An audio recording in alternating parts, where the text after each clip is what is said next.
দুনিয়ার বুকে তুমি এত মানুষের জান কবাজ তুমি করেছো, এত মানুষের জান তুমি দুনিয়ার বুকে থেকে করেছো। আজরাইল, দুনিয়ার বুকে জান কবাজ করতে গিয়ে তোমার কোনো মায়া লেগেছিল কিনা?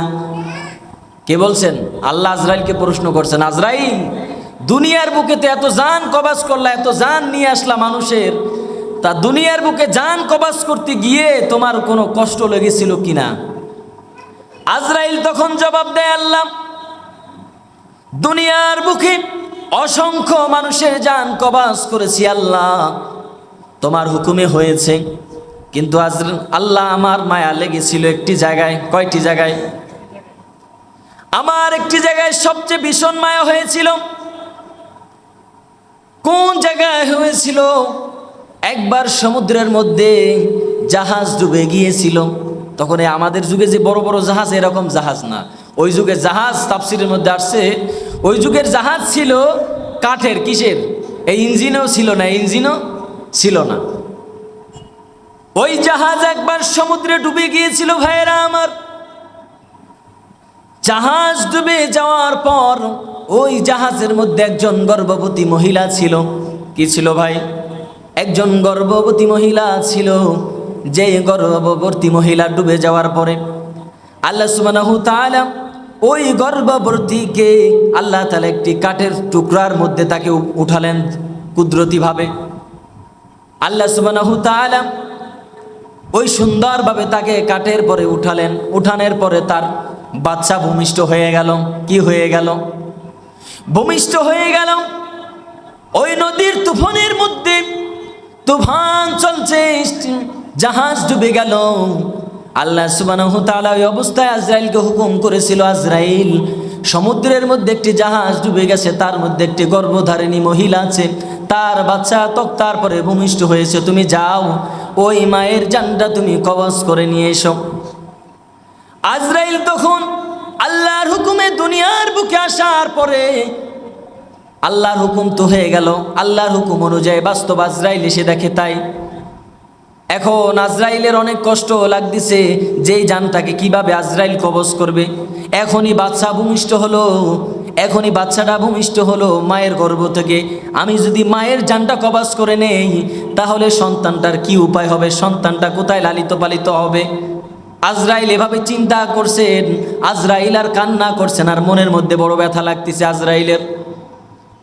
আজরাইলকে এই জন্য আল্লাহ প্রশ্ন করেছিলেন, আজরাইল দুনিয়ার বুকে তোমার জান কবজ করতে গিয়ে তোমার কোথায় কষ্ট লেগেছিল? আজরাইল তখন বলে, আল্লাহ সমুদ্রের মাঝে যখন গর্ভধারিণীর মায়ের জান কবজ করার জন্য তুমি যখন আদেশ করেছিলে, আমার দিলে বড় কষ্ট লাগছিল। আল্লাহ সুবহানাহু তাআলা আবার কিছুদিন পরে যখন আবার পরবর্তীতে আল্লাহ সুবহানাহু তাআলা আজরাইলকে আবার প্রশ্ন করলেন, আজরাইল দুনিয়ার বুকে এত জান কবজ করলা, তোমার আর কোথাও কষ্ট লাগছেনি কি? আর কোথাও? আজরাইলের জীবনে দুই জায়গায় কষ্ট লাগছিল। কয় জায়গায়? কয় জায়গায় বলেন? এই দুই জায়গা হয়েছে সাজ্জাদের বেলায়। কার বেলায়? সাজ্জাদের বেলায়। সম্মানিত বন্ধুগণ, ভাইয়েরা আমার, এই সাজ্জাদ দুনিয়ার বুকে আল্লাহ সুবহানাহু তাআলা এই সাজ্জাদকে বাদশা বানিয়েছিলেন। কেমন বাদশা বানিয়েছিলেন সাজ্জাদকে ভাইরা আমার? কেমন বাদশা বানিয়েছিলেন সাজ্জাদকে আল্লাহ তাআলা? যে সাজ্জাদ হুদ নবী আলাইহিস সালাতু ওয়াস সালামের যুগে ছিল, তাকে কালেমার দাওয়াত দিতে গিয়ে বারবার সাজ্জাদকে কালেমার দাওয়াত দিচ্ছিলেন হুদ আলাইহিস সালাতু ওয়াস সালাম। ও সাজ্জাদ এসো, কালেমার পথে এসো, দিনের পথে এসো। জান্নাতের বিবরণ দিচ্ছেন সাজ্জাদকে, জান্নাতের বিবরণ শোনাচ্ছিলেন। ও সাজ্জাদ তুমি যদি ইসলাম গ্রহণ করো, তুমি যদি আল্লাহর পরে ঈমান আনো, আল্লাহ তোমাকে জান্নাতে এত এত নেয়ামত দিবে। এভাবে বিবরণ শোনাচ্ছিলেন ওই সাজ্জাদকে। কিন্তু সাজ্জাদ এমন গাদ্দারি করলো, হুদ আলাইহিস সালাতু ওয়াস সালামকে, ওই নবীকে সে তার রাজপ্রাসাদ থেকে ঘাড় ধরে বের করে দিল, তাকে বের করে দাও। অনেক লম্বা কথা ভাইরা আমার, শর্ট সময় লম্বা করে বলার সময় নাই। সম্মানিত ভাইরা আমার, বন্ধুগণ, ওই সাজ্জাদ নবীকে বের করে দেওয়ার পর তিনি তার ওই প্রাসাদে যত উজির নাজির ছিল, তার যত ক্ষমতাশীল লোক ছিল, তাদেরকে নিয়ে সে মিটিং করলো। বৈঠক করার পরে তাদেরকে বলল, এমন একটা জান্নাত তৈরি করব, ওই নবী আমাকে যেই জান্নাতের বিবরণ দিচ্ছে আমি ওই জান্নাত চাই না, ওই জান্নাত আমি চাই না। ওই জান্নাতের ভিতরে আমি প্রবেশ করব না, আমি নিজেই একটি দুনিয়ার বুকে জান্নাত তৈরি করব। ভাইরা আমার, সাজ্জাদ তার উজির প্রজাদের নিয়ে, তার মন্ত্রীদের নিয়ে সভা করার পরে তিনি পরিকল্পনা করলেন দুনিয়ার বুকে সে নিজে একটি জান্নাত বানাবে। কি করবে? নিজে একটি জান্নাত বানাবে, আর সে সেই জান্নাতের মধ্যে প্রবেশ করবে। ভাইরা আমার, পুরো দেশের ভিতরে হুকুম চালায় দিল, সবাইকে হুকুম করে দিল, যার যত ধন আছে, সম্পদ আছে, অর্থ আছে, সোনা আছে, রূপা আছে, সব এক জায়গায় করো। এক জায়গায় করার পরে সে সব জায়গায় তার রাজপ্রাসাদের মধ্যে একত্রিত করা হলো। একত্রিত করার পরে সাজ্জাদ দুনিয়ার জান্নাত তৈরি করার জন্য প্রস্তুত হয়ে গেল। ভাইরা আমার, লম্বা কথা, অনেক কথা, মজার কথা। ভাইরা আমার, ওই সাজ্জাদ সম্পদ দিয়ে সে জান্নাত তৈরি করার কাজে লেগে গেল।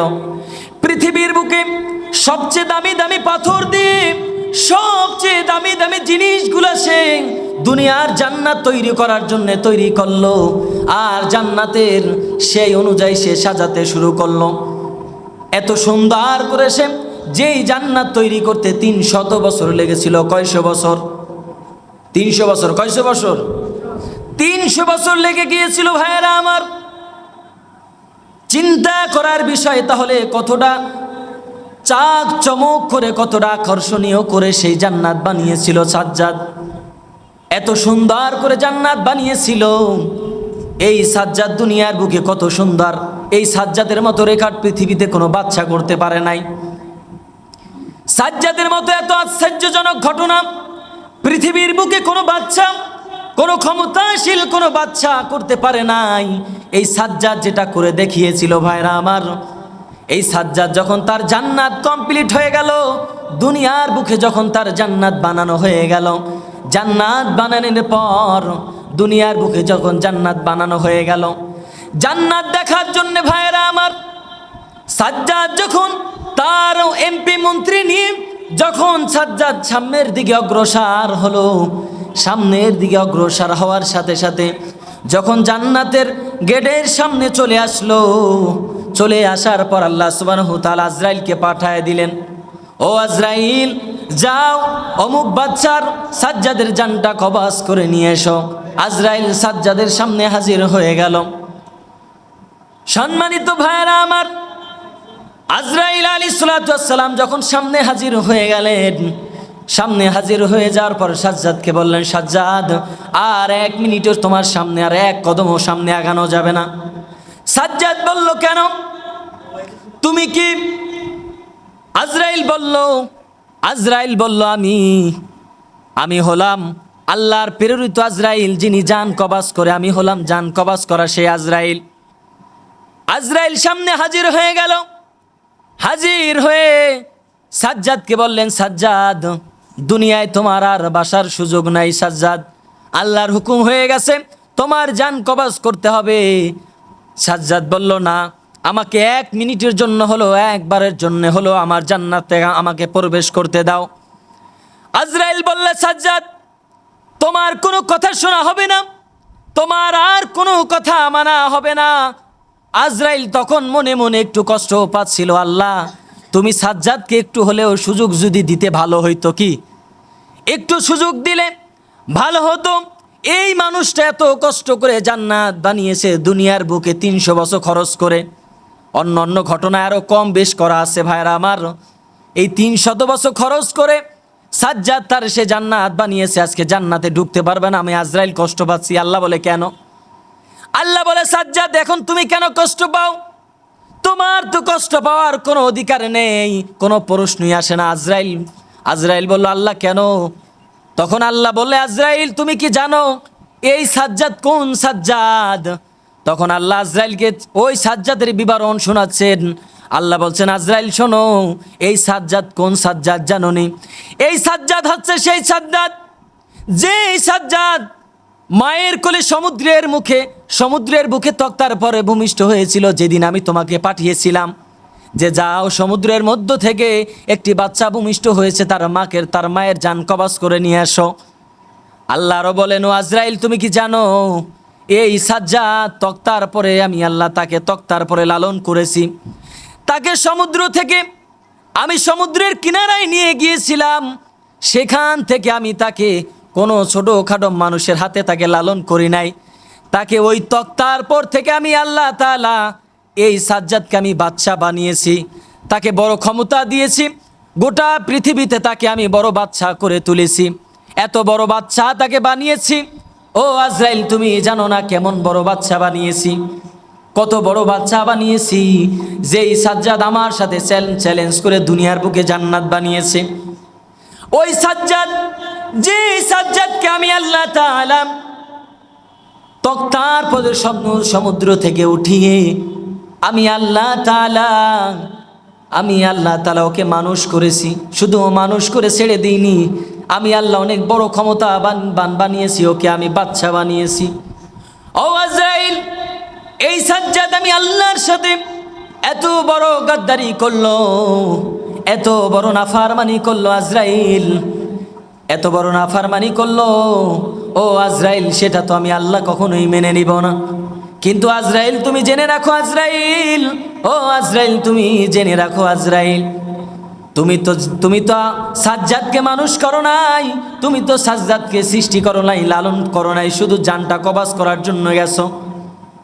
ও আজরাইল, এই সাজ্জাদকে আমি আল্লাহ তাআলা বানিয়েছি, তাহলে আমি আল্লাহর মায়া তো কম নয় যে এই সাজ্জাদকে সমুদ্র থেকে উঠিয়ে বাদশা বানিয়েছি। ও আজরাইল, তাহলে এই সাজ্জাদের প্রতি আমি আল্লাহর মায়া তো কম নয়। তাহলে বলো, তোমার যদি এত মায়া হয় তাহলে আমি আল্লাহর কত মায়া।